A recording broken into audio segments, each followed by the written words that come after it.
at 6. Right now at 6, it's the merging of 2 school districts in Northeast Mississippi. Tonight we check in with officials to see how the process is coming along.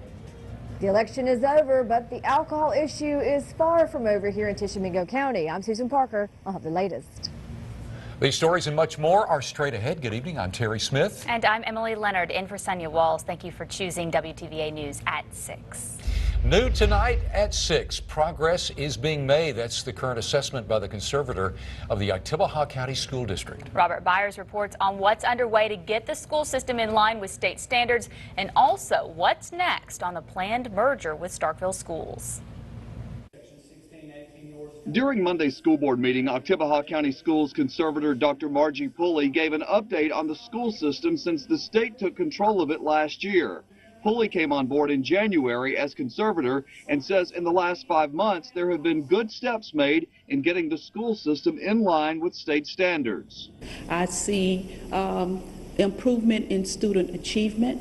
We're making progress daily on reporting and the standards that's required by MDE. I have very, very good attitudes of the staff.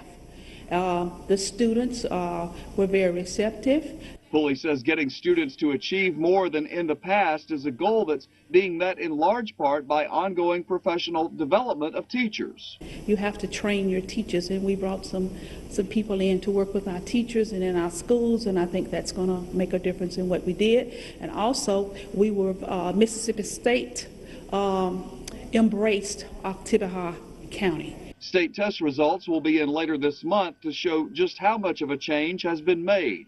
In just a couple of years, starting July 1st, 2015, those Oktibbeha County students will consolidate with Starkville schools. County, city, and state officials meet later this week in Starkville to discuss consolidation issues. We will begin to work on the issues of consolidation and our plan for consolidation, and it is an open public meeting. In the meantime, the conservator says she'll continue to work toward what she was appointed to do. That's to bring the 4 Oktibbeha County school campuses with a total of just under 900 students back from failing grades to passing ones. In Oktibbeha County, Robert Byers, WTVA News. And that open meeting on consolidation is this Thursday at 1 p.m. at the Greensboro Center in Starkville. New information tonight. A Tupelo man will spend the next 12 years in prison for the shooting death of a man last October. 43-year-old James Thomas Williams entered the guilty plea during a hearing today in Lee County Circuit Court. Williams was charged with the murder of 48-year-old Everett Foster. Investigators say the shooting stemmed from an altercation between Williams and Foster. Prosecutors say Foster's family approved of the agreement and sentencing recommendation before it was presented to the judge. Williams will be held in the Lee County Jail until he is turned over to the Mississippi Department of Corrections. A federal grand jury has handed up a 5-count indictment against James Everett Dudsky. He's charged with having ricin to use as a weapon, threatening the president and 2 others by mail, and deceiving investigators by making it appear someone else sent the ricin letters. Dudsky could get up to life in prison if convicted in this case. Tupelo police are trying to find out who's responsible for the burglary of a business on 3 different days. Authorities say on April 17th, May 9th, and May 21st, someone burglarized Wheel Estate mobile homes on South Gloucester Street. They say the burglars broke into the business through the windows and then heavily damaged the mobile homes. Officials say the thieves also stole refrigerators and furniture. If you have any information on these crimes, you're asked to call the Crime Stoppers number at 1-800-773-TIPS.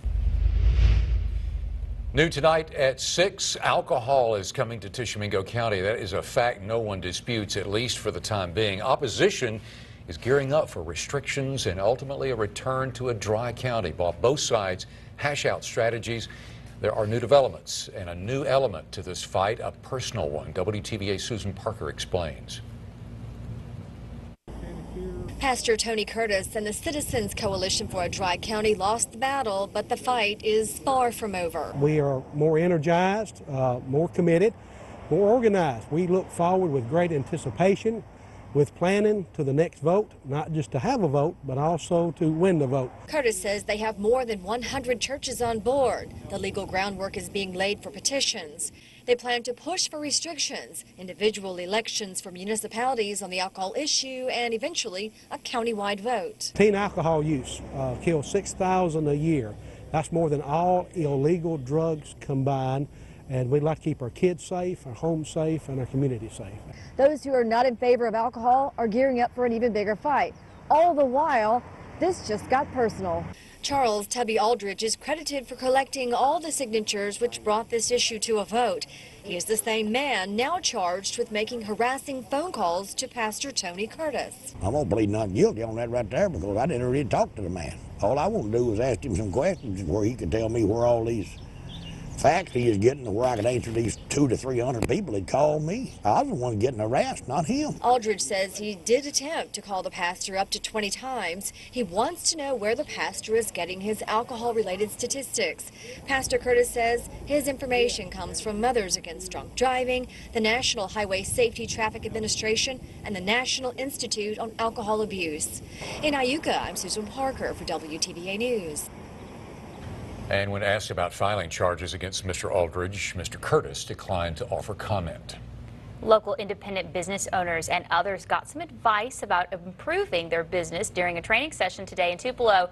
The Mississippi Main Street Association and other groups brought the owner of Virginia-based Shop Talk Kid to present a seminar on the current trends in small business.